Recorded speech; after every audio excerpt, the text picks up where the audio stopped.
So basically, it's going to have a load of information. Yeah, we're not seeing the consent itself, but we don't. No, I mean, not normally one would welcome. Okay, gents, we're just here at Shirehall, and a protest is taking place. Just fill us in on who you are and what's going on. Jamie? Well, my name is Jamie Russell.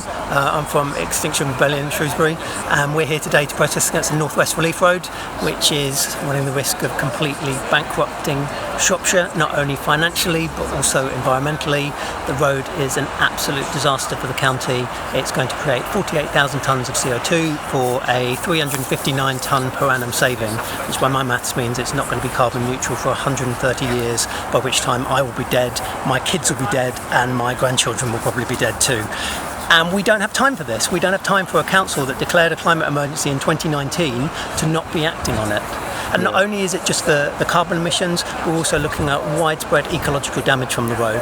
We're looking at ancient veteran oak trees being chopped down, like the 550-year-old Darwin oak. We are looking at the huge threat to the water borehole that supplies Shrewsbury and a big chunk of Shropshire with its fresh drinking tap water.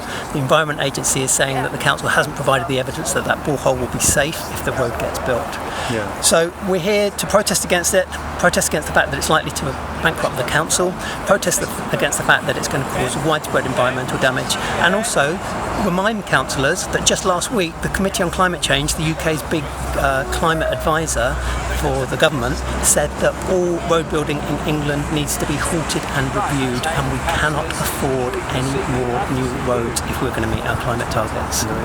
And the timing of the protest today is poignant. There's a meeting taking place, I believe, is that right? Yeah, so there's 4 councillors happening today, so all the councillors from all the parties are here. We timed the protest so that it would happen before the meeting took place. We're not here to disrupt local democracy, but we are here to shine a light on the fact that the North West Relief Road is being pushed through to planning when the Environment Agency still hasn't signed off on it. Severn Trent Water have huge concerns over it, and over 5,000 people in the county have written in to the planning portal to say that they do not want this road. 4 miles of road in Shrewsbury that's going to cost us the earth. Yeah. So, like you say, you timed this protest so as not to disturb the meeting itself. So, although you want to be heard, you want to be seen, you want the message to get across, you've considered that you don't want to disturb that.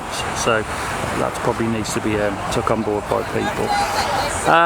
So, what happens now then? Is there hope that this meeting will deliver good news? Do you have any confidence of that? Or so this meeting, I think there's going to be public questions. People are asking questions, as they always are, about the North West Relief Road, because so many people have concerns about it. It sounds as though the Relief Road is going to go to planning later this month, at which point it will just be down to a handful of councillors, most of whom don't even live in Shrewsbury, to make a decision.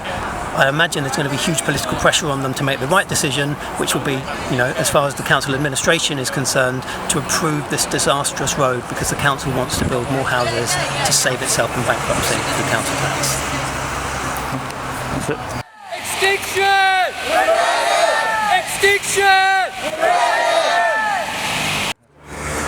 So, Steve, you represent, go on, Friends of the Earth? Yes, I'm a member of Shrewsbury Friends of the Earth, and I sit on the West Midlands Committee of Rail Future, which is the national campaign for a bigger and better railway. What's the main point you wanted to make, Steve? Right, which is that it is reasonable to suppose that within the next 15 to 20 years, government policy, regardless of who's in power, will be increasingly towards electrifying and expanding the railways, and that is the skeleton on which we can hang the whole sustainable transport infrastructure situation.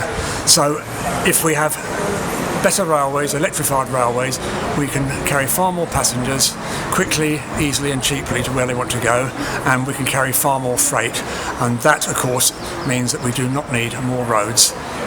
We can get people out of their cars, we can get them to local stations by minibus, by e-bike, by walking, cycling, whatever. We can put them on trains which will run fast and frequent and cheap, and we can get all the freight, or virtually all the freight, onto rail, including smaller logistics such as the Amazon type deliveries, onto freight trains which can drop off at town centre stations in the middle of the night and can be delivered locally by e-bike and by electric van the following morning.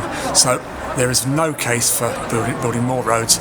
It's all about rail, integrated public transport, and of course active travel by making it more attractive for people to walk and cycle, including walking and cycling to get on their train and take their bike with them. So I think that's pretty much all I've got to say in 2 minutes. Thank you for your time, Steve. Extinction!